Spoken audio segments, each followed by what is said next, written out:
Scary stories to fall asleep to. Story 1.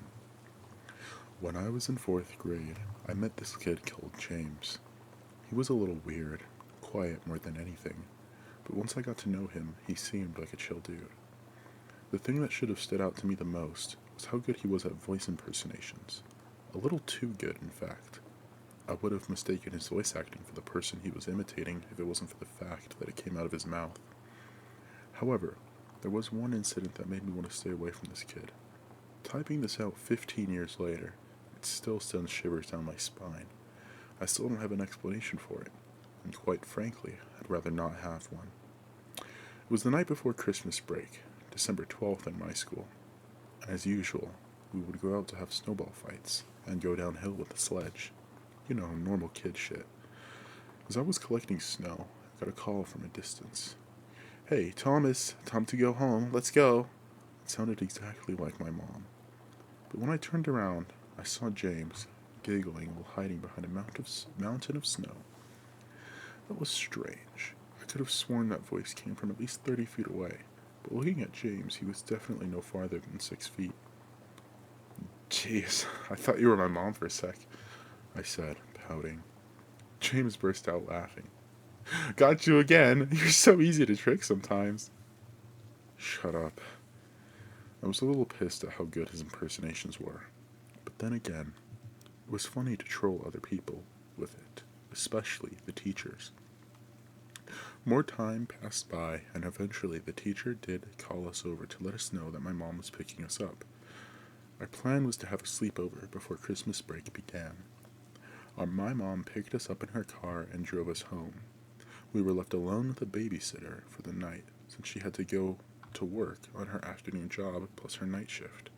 She was a single mother juggling 3 jobs, so it isn't necessarily easy for her. James and I were in the playroom for a while before nighttime came. Bedtime was coming up, but knowing James, he was going to find a way to stay up and perform some of his shenanigans. Our babysitter, Jackie, walked in and tucked us into bed, both mattresses on the floor, before turning off the lights and shutting the door. It was silent for a good few minutes before James' intrusive thoughts got the better of him. "Psst, Thomas," he whispered. "You up?" I turned to face him. "Yeah, what's up?" Even though it was dark, I could sense James' devious grin. Clearly, he had thought of some crazy idea. Clearing his throat, he spoke. "Want to play a game?" His voice caught me off guard. He perfectly impersonated the voice of my crush at the time, Avery. Again, I could have mistaken it for her if it wasn't the fact that I could see James' face right in front of me. "You asshole, why would you use her voice on me like that?" I slapped his shoulder. He had his face buried in his pillow, holding his laughter.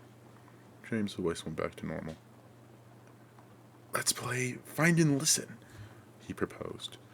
For context, Find and Listen was a game James made up when we first met.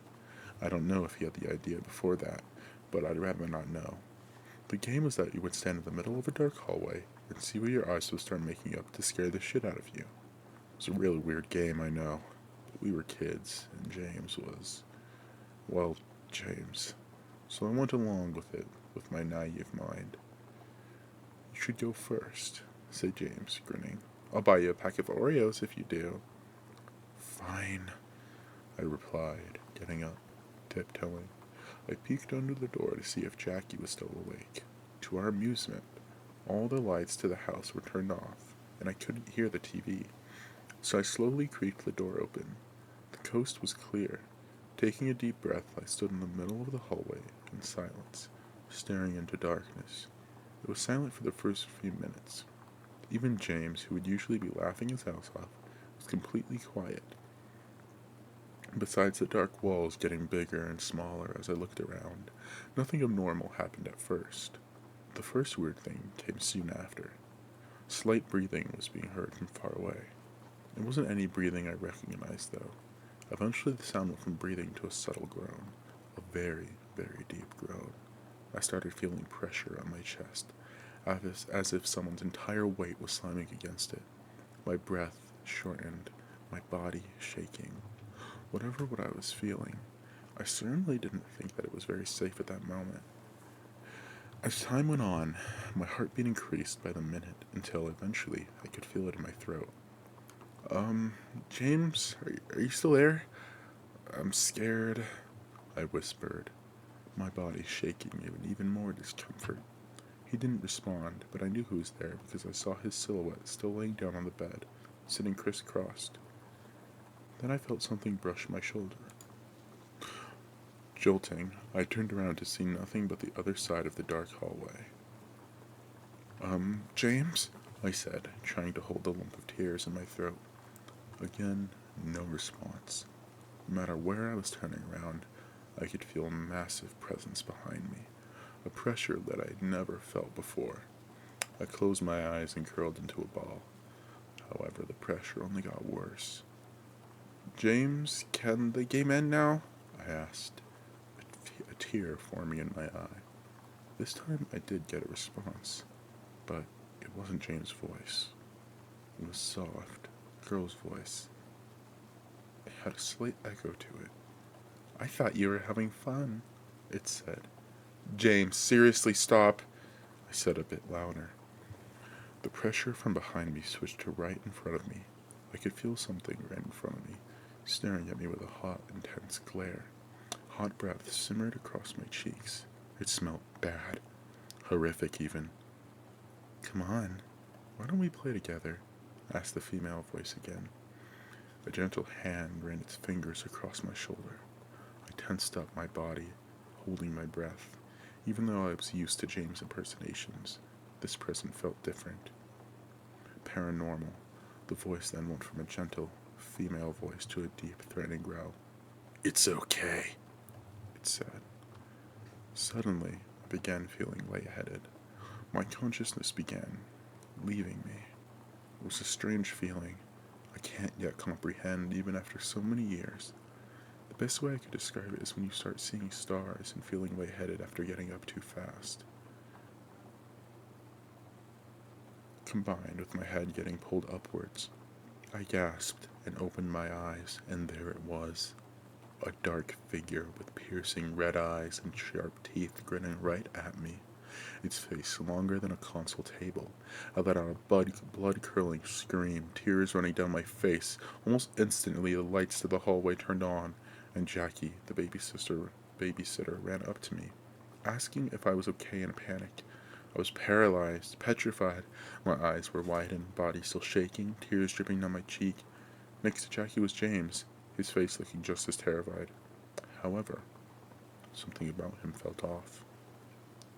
His eyes were glowing a little more than usual. Not too much, but in a weird way, as if the glow was residue, slowly diminishing into nothing. Although barely noticeable, I could see it. James' glare was too familiar to me, but if that was the case, then why did I see it? Why did it look so different to the James I knew? I couldn't sleep that night. I insisted that the lights in the house and stayed on until my mom came to pick me up. I slept next to her that night, and James was sent home early. He didn't come back after Christmas break. No one knows why James' family decided to leave without saying a single word after that. Not only did he leave the school, but the city. Strangely enough, no one has heard from him since. 15 years later, I still can't explain what happened that night. Like James' eyes glowing, his overly perfect voice impersonation, his strange personality, the eerie games that he liked to play. But one thing's for sure, I'd rather not have an answer to any of it. Story 2. Come on, do it, Aaron yelled, shooing me closer to the old porch steps. Go in, don't be a wuss. They won't, they're too much of a bitch, Danielle said from behind him. Her arms crossed, and she was giving me the look that said she was right and I wasn't. Not by myself I won't, I replied. This place was old as hell. No way I was going in alone, whether haunted or not. If I'm getting asbestos exposure, so are one of you. This place has asbestos? Aaron asked, confused. Danielle just sighed, rolling her eyes at her idiot brother. This place hasn't had a living soul in 50 years. They can't sell the damn thing and nobody wants to tear it down, she said. I was still hesitating on the steps. staring up at the rickety two-story. One of the upper windows was busted, and it looked like a wooden step to the porch would crack under the weight of a leaf, much less if we tried to climb it. This place was a safety violation more than it was a home. Kind of hard to sell a house after a group suicide happened in it, I muttered. Seeing the front door was slightly open, a cold breeze blew by, cutting the still October air with chill. This place has a bad history behind it, going back for almost a century at this point. Everyone's been saying it's haunted, and it's usually one of those rites of passage for kids on Halloween to walk through the door and prove their courage. They say if you go in the basement, you can see the bloodstains, Aaron said, sounding far too excited about the prospect. Then you go in, Danielle nudged him further. He just shrugged, stepping up to the stairs behind me. I'll go down to the basement if you go too, he said, looking over to me with his eyebrows raised. I had to hesitate a moment before finally sighing, putting a foot on the first step. How are there bloodstains? Didn't they do the Jonestown thing? I asked, looking over at him as we walked up the steps carefully. They creaked hard, and I could briefly feel the boards bend under our weight. I stood back for a moment. Might want to take the stairs one of us at a time. Don't chicken out on... Aaron was cut off by a loud crack as his foot went right through the frail porch step. I reached a hand out and caught his arm, keeping him from putting his entire leg through. He let out a low whistle and straightened himself up. Thanks. As we reached the door, both of us hesitated. I put out a hand, nudging it slowly, before another hard wind blew by, slamming it the rest of the way open. The long yellow hallway was peeling off wallpaper like sunburnt skin, slowly tearing off the walls as the breeze came in. It looked ominous enough outside, but the inside was a strange, liminal place locked in time. You know, the cuckoo clock and wallpaper make it for a really great haunt aesthetic, Aaron wisecracked. All I could do was roll my eyes. It was already getting dark outside, and in here was even more shadowy. I pulled out my phone and turned on the flashlight. The yellow wallpaper was even more dingy in the light, with smudges all over and the occasional graffiti. Someone attempted a pentagram near the end of the hall, but made it sideways, and one side was bigger than the other. Pitiful, the state of satanic graffiti has come to. So, where's the basement? I spoke as we ventured into the hallway, both looking back to see Danielle was waiting for us on the sidewalk. When I turned back to the long hallway, I froze. Aaron? Yeah? He turned too, freezing when he did. We both saw a massive, tall figure standing around the corner at the end of the hall, barely peeking around. I wouldn't have been able to tell if not for the shine in the eyes, almost like when headlights catch an animal late at night. Holy shit. We both ran, bolting out of the front door, down the steps towards Danielle. Aaron just narrowly avoided going through the step again as Danielle stared at the two of us, puzzled. That was fast, she gave a snarky comment as Aaron and I, looked at each other. You saw it? I asked, to which he nodded. There's no way we could have imagined it. Those eyes were staring us down from the other corner, studying us. There was something in there. Please, you two are just messing with me. Probably came up with this while you were standing there. She rolled her eyes, hugging toward the porch. No, really, there was something around the corner of the hall. It was just staring at us, Aaron said, pleading with her not to go in. Seriously, we should just go. Nope, I'm gonna show you both that you're wimps. Danielle was holding her head high as she walked up the steps and right in. We could see her phone light click on from the sidewalk, watching it sweep the area. Wrong, nothing here. We know what we saw, Danny, Aaron was yelling again. Suddenly, a scream cut the air, and Danielle's light disappeared through the entryway. God damn it. We both ran back up the steps, switching flashlights on again and looking around. I raised my voice as much as I dared to. Danielle! The thing at the end of the hall wasn't there anymore. With the peeling wallpaper in its place, we kept walking, Slowly, as we tried to find her, there was only one door to pass on our way through, and the small room inside was mostly an inky black, with a single final ray of sunshine coming through a cracked window. It almost looked like it was falling on the person in the corner, but when I shined my phone light over it, there was just a chair. I almost smacked myself for falling for the obvious haunted house cliche, but my heart was pounding just enough to justify it. Danny! Aaron shouted again, louder than I did. We reached the end of the small hallway, hesitating a moment before peeking around. Are you. Shit! Something flew at Aaron from around the corner with a scream, taking him back against the wall. I jumped back, trying to avoid whatever it was, as laughter suddenly cut the air. Damn it, Danny! Aaron was shouting now, leaning back against the wall, peeling wallpaper, curling over his shoulder like fingers. She was standing back in the hallway, holding a mask on a little mannequin head, eyes glowing green in our flashlight glare. The hell is that? Guessing this is what scared the crap out of you two. She was still laughing, holding her new head up high. Now we could see it was just a mask propped on a stick, basically, with a huge wad of tape near the bottom that must have been holding it on the wall. I've got to say, it's not a bad idea.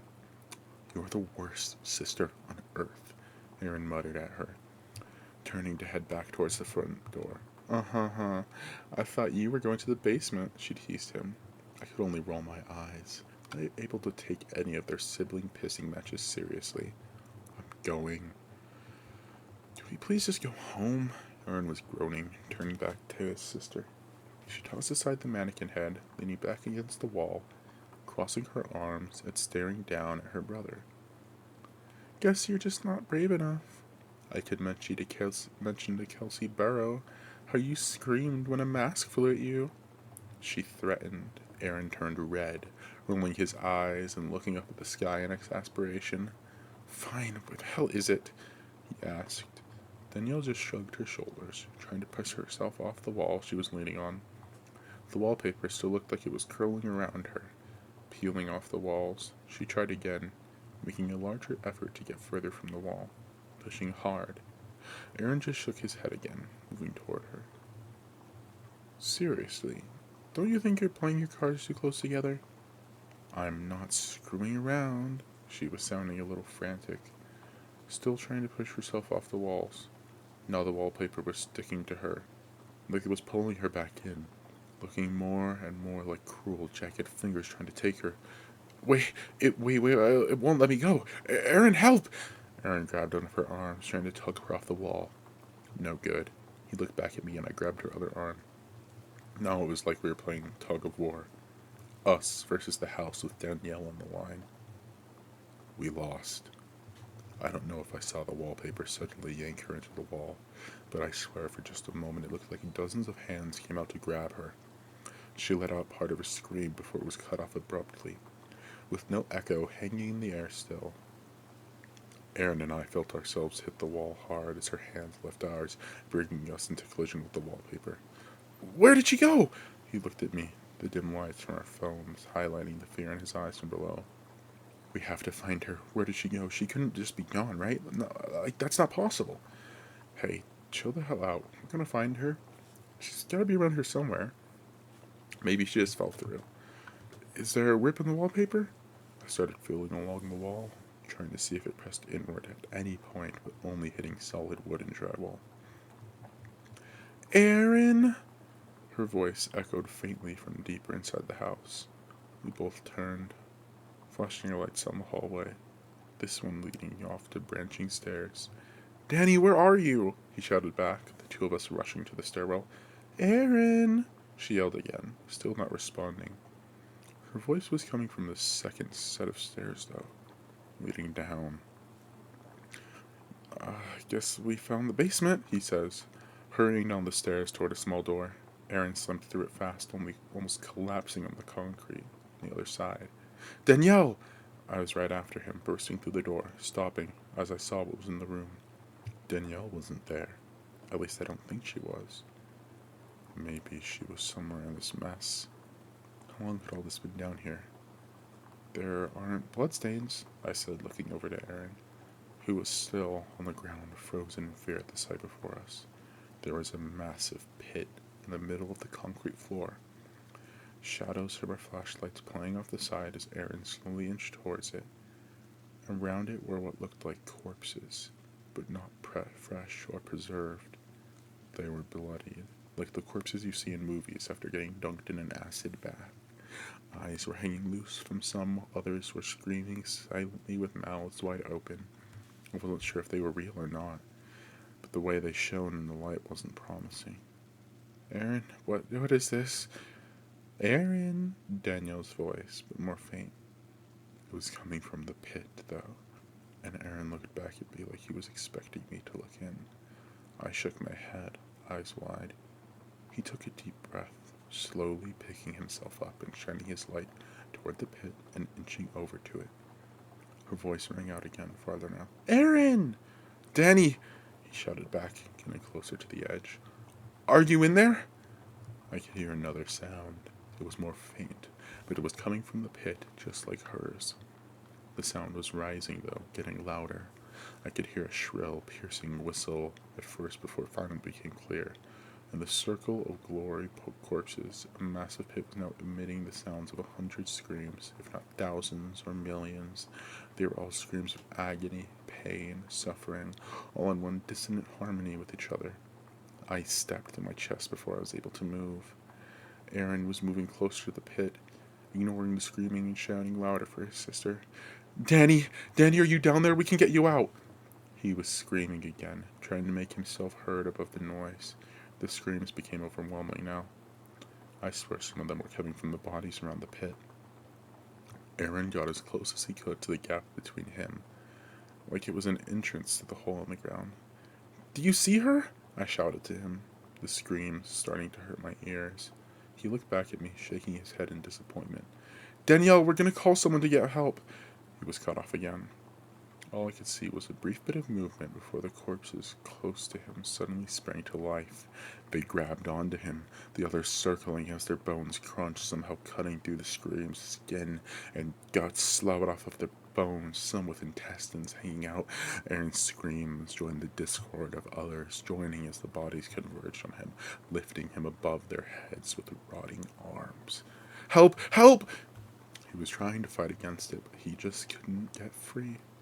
I heard him scream for help one more time before he disappeared, the bodies tossing him over the edge before turning back to me.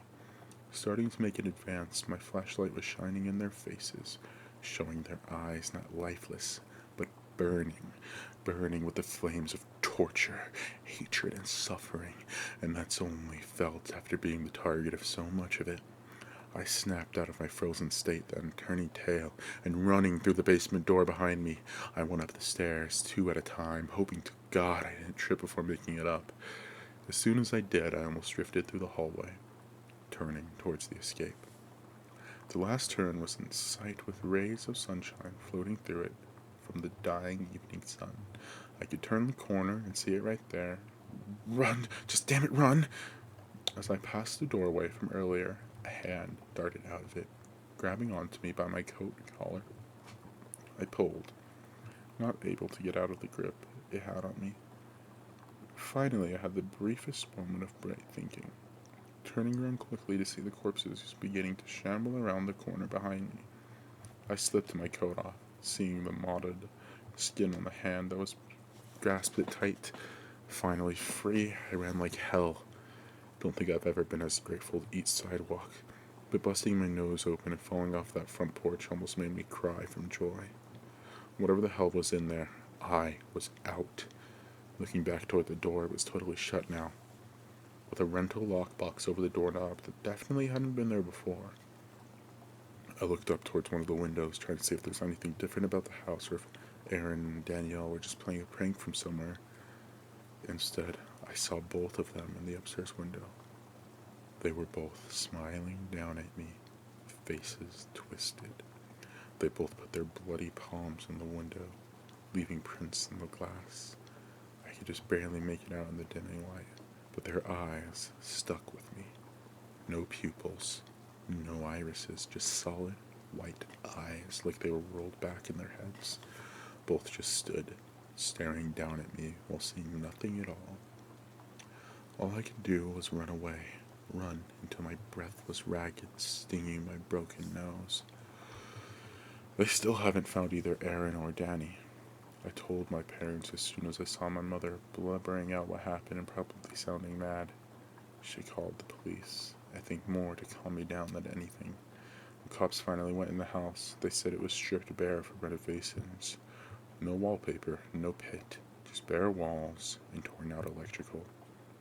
They said they were going to contact the current owners, but otherwise there wasn't anything else they could do. Not even declare them missing until after 3 days. I don't know if they're really missing. I still see them when I close my eyes, smiling with vacant stares from wide eyes. I can hear the screams still, smell the sulphurous fumes and burning flesh. They want me to come back. End of stories 1 and 2. Hope you enjoyed. Have a good night. Sleep well.